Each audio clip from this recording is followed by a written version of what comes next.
আবার যদি যুদ্ধ বাঁধে তবে আমি যুদ্ধে যাব। আস্তা হেনার সুগন্ধ নয়, বারুদ পোড়া গন্ধ পাবো। হারিয়ে যাবে বকুল জবা, সবুজ পাতা, প্রজাপতি। দু চোখ মেলে দেখব তখন লক্ষ কোটি অসুর। পালিয়ে যাবে পাখিরা সব, গাইবে না গান মহোৎসবে। স্বদেশ জুড়ে যুদ্ধ রবে, কেবল শুধু যুদ্ধ রবে। সবুজ শ্যামল মাতৃভূমি আবার বাঁধবে না সুর, গাইবে না গান। হাতের মুঠোয় থাকবে জীবন, চতুর্দিকে অসংখ্য লাশ। শিশু বৃদ্ধ যুবক নারী হারিয়ে যাবার দীর্ঘশ্বাস। আবার যদি রক্ত ঝরে, রক্ত না হয় ছড়িয়ে দেব। ঠান্ডা হিমেল রক্ত আমার উন্মাদনায় ভরিয়ে দেব। আবার দেখার সুযোগ হবে শত্রু সেনার বর্বরতা। এ নয় শুধু মুখের বুলি, বিজয় দিবস, স্বাধীনতা। পুণ্যে হয়ে খুঁজব তাদের, দেশদ্রোহী হবে যারা। ঐতিহাসিক বিচার হবে বিশ্বজুড়ে, জাগবে সারা। গাইবে পাখি, গায়ের বাউল, উড়বে রঙিন প্রজাপতি। শত্রুমুক্ত স্বদেশ হলে আসবে ফিরে, আসবে গতি। জুই চামেলির সুগন্ধ নয়, বারুদ পোড়া গন্ধ পাবো। আবার যদি যুদ্ধ বাঁধে তবে আমি যুদ্ধে যাব।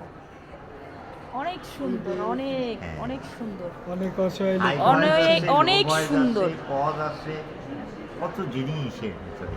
দেখেন তার জীবনে কত কষ্ট, হ্যাঁ, সে একটা কবি মানুষ, অথচ তার জীবনটা মানে পরিস্থিতি তার কতটা খারাপ, তার ফ্যামিলি কত খারাপ, দেখেন কি অবস্থা করছে, অথচ সে অনেক টাকা পয়সার মালিক, তার কি অবস্থা।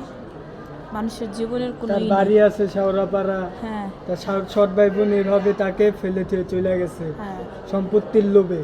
বুঝছেন টাকা কি জিনিস, মনুষ্যত্ব সে মানুষ হারায় এখন ফেলেছে। বিনা চিকিৎসায় মারা যাচ্ছে, তাকে হেল্প করার মতন কোনো লোক নাই। কেউ যদি সহযোগিতা করে ওনাকে বাঁচার চেষ্টা করুক, আবার একটা নতুন জীবন। 18 এক্সট্রা এক্সট্রা, আচ্ছা যাই হোক, এক্সট্রা হচ্ছে 18। হ্যাঁ এক্সট্রা 18। আপনার আর কিছু বলবেন? আমার বলার ভেতরে যেটা আছে, আপনারা যারা জনগণ সচেতন জাগ্রত জনগণ আছেন, তারা এটা সঠিক বিচার করবেন। আমার অন্যায় হলে আমারও বিচার করবেন, আবার তারা কি অন্যায় করছে সেটারও বিচার করবেন। ন্যায় বিচার করতে হলে দুই পক্ষকে একসাথে রাখতে হয়, তাহলে বোঝা যায় সত্য মিথ্যা। আপনাদের কাছে আমার আকুল আবেদন, আমার মতো অনেকেই এইভাবে ঝরে যাচ্ছে। মাইকেল মধুসূদনও বিনা চিকিৎসায় মারা গিয়েছিল, যে তার পোশাক ইস্ত্রি করত লন্ডন থেকে এবং ধোলাই করতো লন্ডন থেকে, যে গুণে টাকা দিত না মানুষকে। বন্ধুরা বলল, কত দিলি মাইকেল? উনি বলতেন, নারায়ণ দত্তের ছেলে মাইকেল মধুসূদন দত্ত কখনো টাকা গুণে দেয় না। এই মানুষটি যখন মানে একটি গাছের ছত্রছায়ায় বিনা চিকিৎসায় মারা যায়, তখন কিন্তু যাদের সে টাকা দিয়েছিল সেই